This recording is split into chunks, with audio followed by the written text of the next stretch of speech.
So makasama natin today is si Scooby Vlog sa kanyang Bergman 125. Tatahakin namin ang daan papuntang Ternate or Cabiang Tunnel. Sabi niya kasi hindi pa daw siya nakakapunta doon. More on marilaki lang siya, tapos mabagal ang patakbo. Tapos ang original route namin or original destination would be Calatagan. Gusto daw niya mag-beach, mag-unwind, patanggal ng stress. Biktima talaga ako ni Google sa mga mali-maling daan mga nasa kanya, open pa pero sarado na talaga doon sa mismong dadaanan. Kaya mga alternate route ang ginawa namin. Then, nakarating na kami sa Cabiang Tunnel.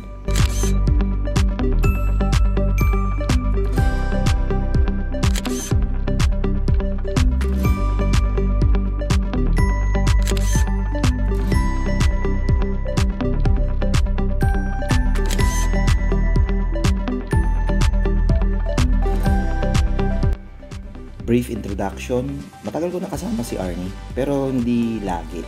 Since 2008, office mate ko siya sa company which is Sykes. Financial account kami ng Capital One. Tatlo kami na magkabarkada. Si Mofo, siya, at saka ako. Hook up kami through Messenger kasi after nung pagkawala ni Mofo, wala na kaming contact sa mga kasama namin sa Sykes. So parang kami na lang yung natitira. Going back, kita niya na nag-ride in camp din ako. Siya nag-ride in camp din. So we decided na try natin mag-ride in camp collab.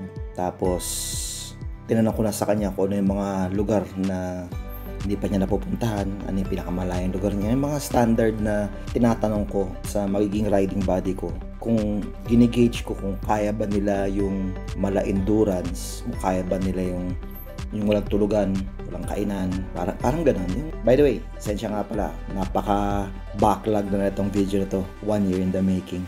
Sensya na guys.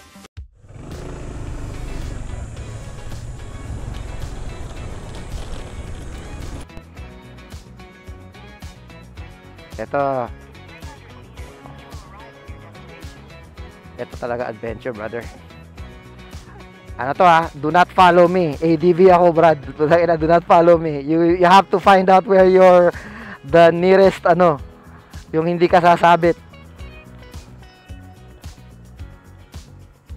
Medyo mainit. Puta, nabubumbahan na sa'yo dun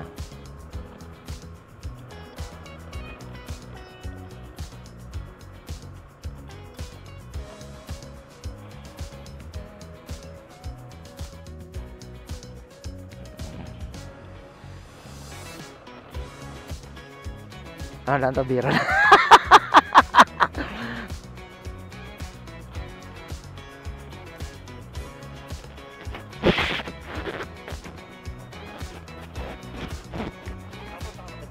Never. Hindi pa. Kasi ngayon ko lang naisip to dahil sa drone.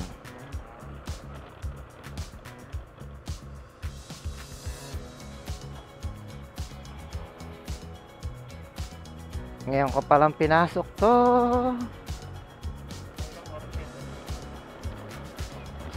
Sabi 3 oras daw. Oh, you have arrived. Narinig mo you have arrived. Paalam tayo.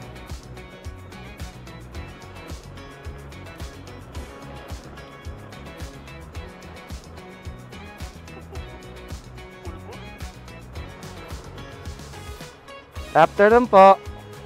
Magkano po bayad ng bisita po ng lighthouse? 50 isa. Pwede magpalipad po ng drone?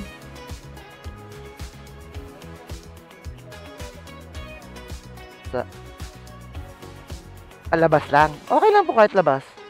Labas lang naman talaga target ko. Kung gusto mo doon tayo. Sige. Basta magpa-chill muna tayo dito. Men, ang init talaga ng panahon. Kailan magbabayad muna tayo dito? Tig 50 daw tayo. So, magkano ka na? Naka 160 ka na. Parang ang baga natin, 280 kanina. Divide mo sa i-calculate natin lahat yan, brother. Calculate natin yan. Pero pwede umikot sa paligid niya. Pero bawal lang pumasok sa loob ng bakod. Okay pa. Understood po.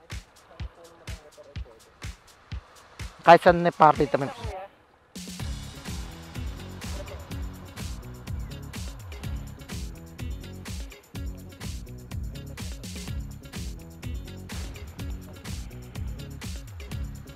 Oh, intercom disconnected. Nagdi-disconnect siya. Ha? Power up. Saan tayo? Doon tayo. Doon. Tara. Mukhang may nagdo-drone na doon, ah. So, any place daw. Saan pang ba may malilim dito? Kondo. May helicopter. May helicopter.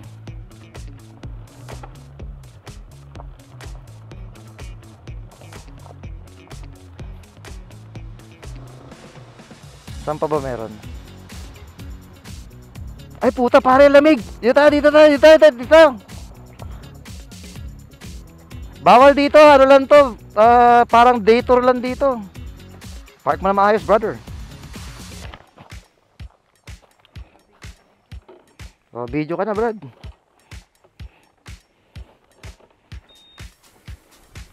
Your souvenir?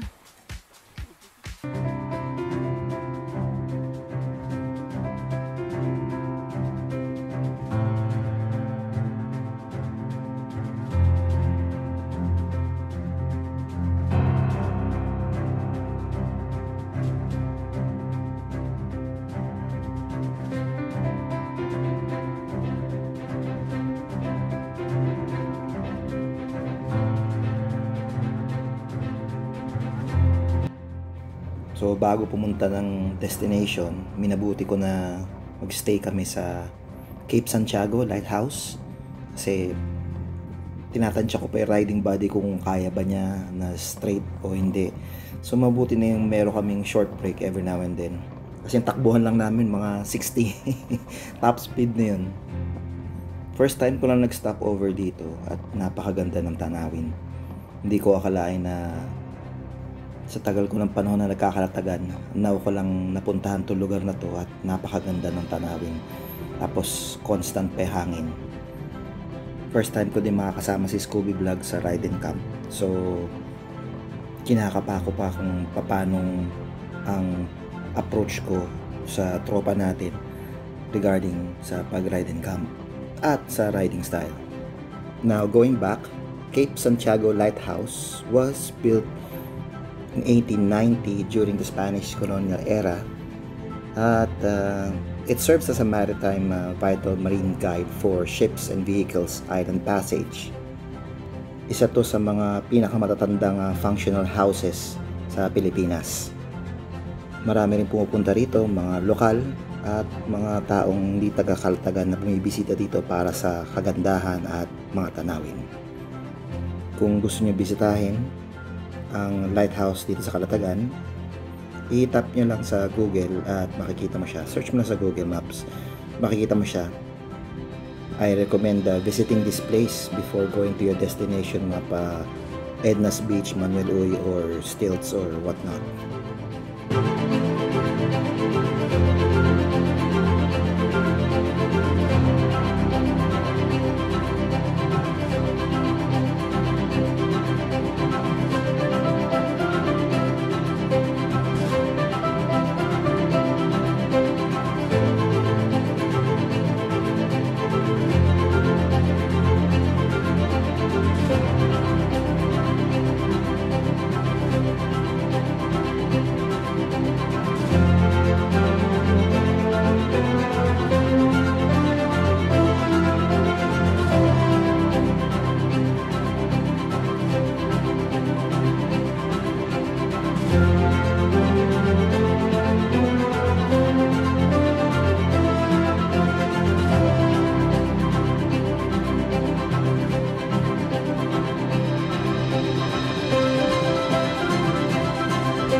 Tinanong mo na ba kapag pwede pa tayo bumalik pag meron tayong ticket? Ha? Tinanong mo na ba kung pwede tayo bumalik pag may ticket? Diba, pwede bumalik mamaya sa college? Ha? Pag bukas may bayad ulit yan. Hindi, sir, ha? Thank you po. Thank you po. Dahan ha, mabuhangin. Sandali rin na lang ano, ang ano sa preno. Sila.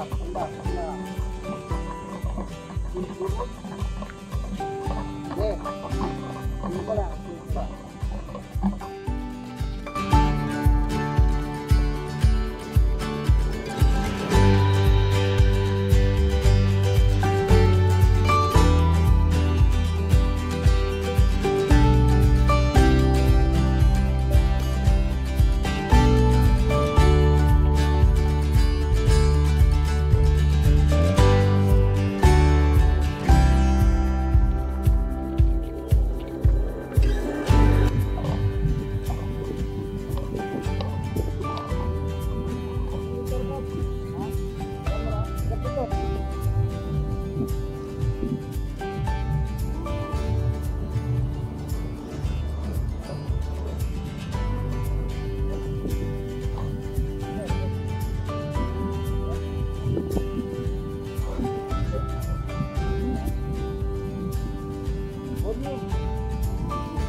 Ayan, so ay, init, grabe. So dito ngayon tayo sa wala nyo saan. Huwag niyo pansinin yung maingay na yan. Huwag na pa. So andito ngayon tayo sa ba't ang dumi ng lens. Sorry. Take two. Ayan, take two. So, sorry, madumi yung lens kanina. Nakita mo yung gaano kainit dito. Pero hindi siya kasing init katulad sa metro. So nakita niyo yung dinaanan namin kanina.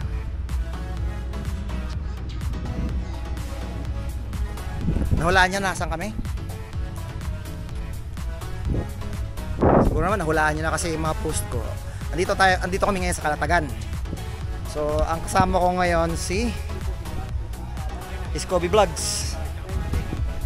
And the beach or the resort is Eagle Beach Resort. And this is what it looks like.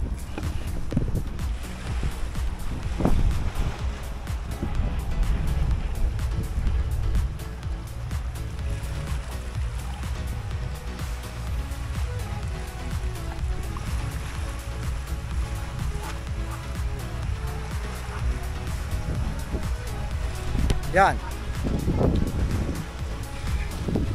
So nanet namin yung yung kubo. Dito kami magpi-pitch in ng tent. In regards sa kung magkano yung kubo nila, please visit their website or mag-message ka na lang sa FB nila or sa Facebook page kung magkano. Tent and everything, may mag-PPM sa inyo kung magkano. Sa ngayon, mas importante namin tingnan ang pahinga kasi ang init ng biyahe.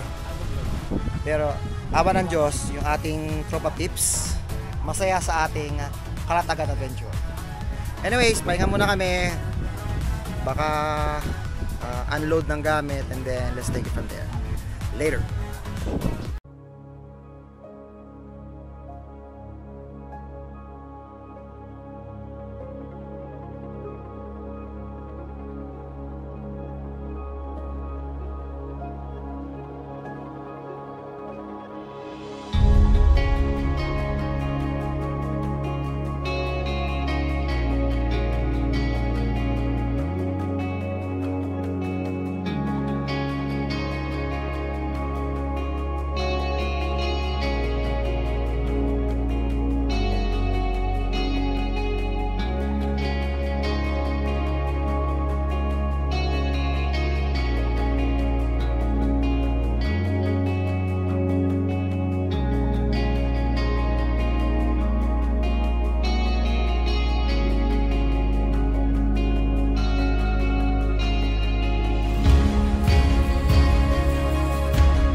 So after namin mag-unload ng gamit, chill muna kami, kwentuhan ng konti, tapos kape, namin yung paligid at obserba namin ang mga tanawin. So dito na namin naisipang mag-time-lapse habang may araw pa, tapos pasalubong papuntang sunset hanggang sa magdilim. Bago magdilim, pinag-usapan na namin kung ano kakainin namin. So tinanong ko na sa kanya kung ano yung mga bawal sa kanya, kung anong mga pupwede sa kanya, at dinaan na lang namin sa kanton.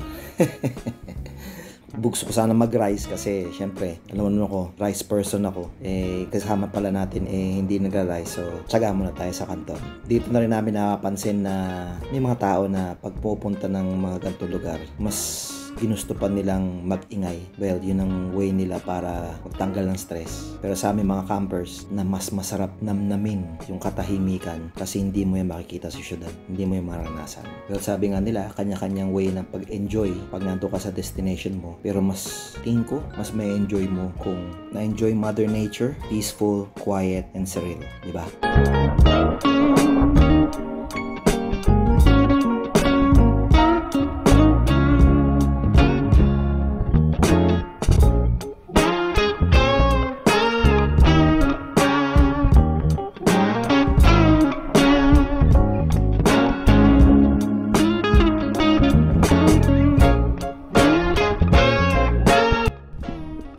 So it's currently 5:37 at ganito na ang scenery dito. Nakita niyo ba? Ganda, no? Parang malag golden hour. So nag-time-lapse na kami ni Papi. At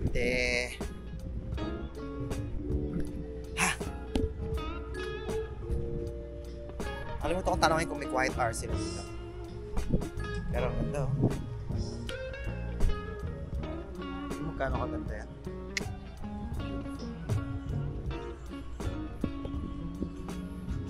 Kailangan, syempre. Doon talaga. Look at that. Kitang-kita mo yung tugo. Ewan ko nakikita nyo, ha? Yun yung isang tugo. Yun yung isang tugo. Wala na isang tugo, pabalik siguro ng Manila siguro isang tugo. Tapos yung mga dito. Sensya na ako, mas narinig niyo yung video okay kaysa yung boses ko.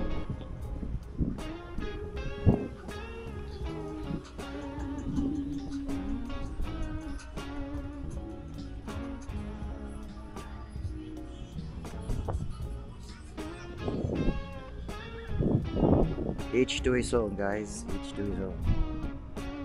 Later.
shrimp. See? You see the shrimp? That's a freaking shrimp.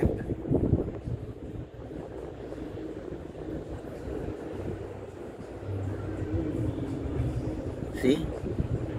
It's a freaking shrimp.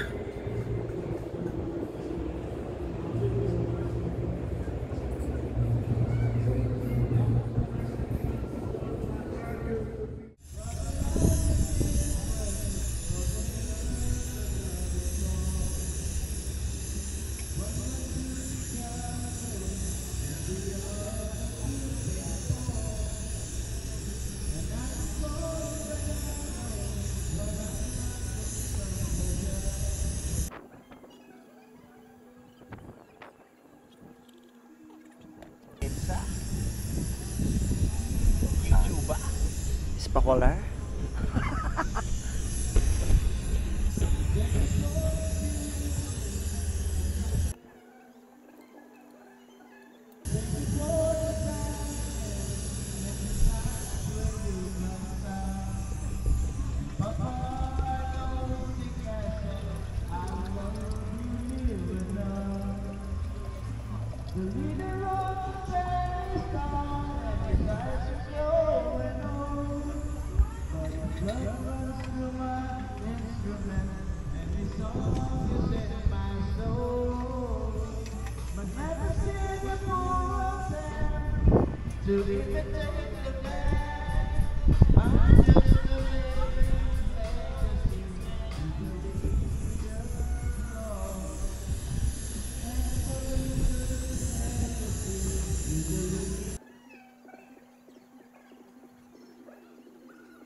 Since yung tropa natin hindi kumakain ng kanin, magkanton na lang tayo. Sandwich, tinapay, century tuna, corned beef, and whatever.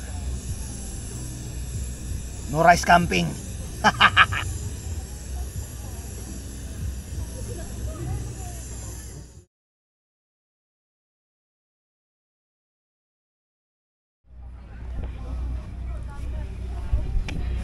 Tinanghali ng gising. Puta. Tinanghali ako ng gising. Paano kasi anong oras ako nakatulog? Tila yata 2:30. 2:30 yata ako nakatulog. So kagabi, kahapon, mapansin may tubig, low tide kasi. Ito na itsura niya ngayon pagka gato kaaga.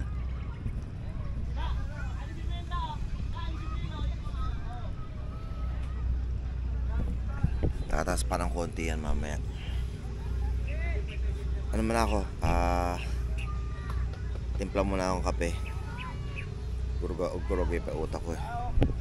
So 3:30, 4:30, 5:30, 6:30. 4 hours pa lang tulog ko. There.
One last look before we go. So this is Edna's, sorry, take two. One last look before we go. This is Eagles Beach Resort. Ayan po siya. Ayan na po, ayan po si Scooby Vlogs. Motovlogs. Ayan po si Maddox. And we are going home. Later guys.